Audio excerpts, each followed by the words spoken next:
Everything I have in my house, I was looking around my house, everything I own has been given to me by other people, except my nightstands. I built my nightstands from IKEA, yeah. But my car is no exception. My car was a gift from my parents. I want to ask, how many of you are driving a car that was a gift? Yeah, that's what I know. Yeah, so cars are a great gift. They're a great tool. They're a great thing to have. I love my car. My car is a 2006 Kia Rio with 160,000 miles on it. And my parents bought it new in 2006, and they've loved this car ever since. So they bought it when I was 8 or 9, and I can't imagine life without this car. It's just been with me the whole way through. And so they gave it to me. But you know, they put it in the garage when they had it. They took it out and they got it washed. And they took care of it. They put a new radio in it. They did all this great stuff. They kept it clean. They kept it nice. They kept it in good condition because it was their car and they owned it and they took ownership of their own car. Contrast this with my dad's new car. He always wanted a truck. So when I took his car, he found this old 86 Chevy, and it was a Toyota, not a Chevy. I found this old 86 Toyota. And it only has half the mileage that my car does, but this car was a company car. And it was not really owned by anybody, just a company, and so people got to ride in this car all the time, and it really shows. The radio is all blown out because people didn't respect how loud they could turn their music up, and the back tires are bald from people doing burnouts. In this truck, you never know what happens. And then, you know, there's faint smell of cigarettes in the back on a hot day, and you're like, okay, people really didn't love this car. And you know why they didn't love it? Because it wasn't theirs. They didn't take ownership of this car. They borrowed it. So I want to ask you guys, do you own your faith or do you borrow your faith? Ooh.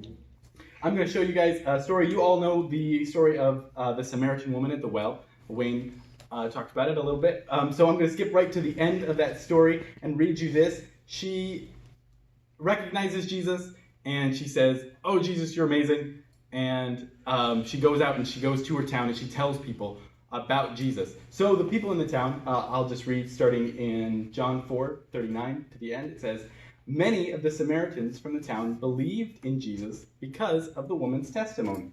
When she said, 'He told me everything I ever did.'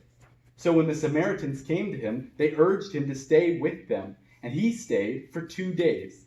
And because of his words, many more became believers. And then they said to the woman, 'We no longer believe because what you have said. We have now heard for ourselves, and we know that this man really is the Savior of the world.'" A couple of small things I want to point out from this story is, first, these Samaritans are believers once they hear the woman's testimony. I want to call them rental believers. They're renting this faith from the woman. They have real faith. It says they believed, they had faith, but it was her faith that they had taken on their own. And then they knew that the next step was to buy their faith outright. They wanted the full, real package. And so they say, "Jesus, come and stay with us." They wanted a real sacrifice of faith, and they wanted the real Savior. A borrowed faith doesn't count for much. I rent my house, and I say it's my house, and I invite people over to my house, but I can't paint my house. I can't redo the kitchen. It's not really mine. And at the end of my lease, what will I have?